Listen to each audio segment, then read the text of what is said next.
यशोधैर्यम् निर्भयत्वम् अरोगताम् अजाड्यं वाक्पटुत्वं च हनुमत्स्मरणात् भवेत्।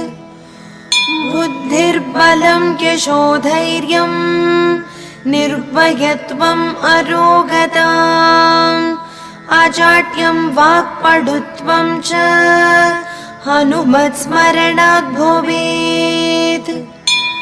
बुद्धिर्बलं यशोधैर्यम् निर्भयत्वम् अरोगताम् अजाड्यं वाक्पटुत्वं च हनुमत्स्मरणात् भवेत्। ॐ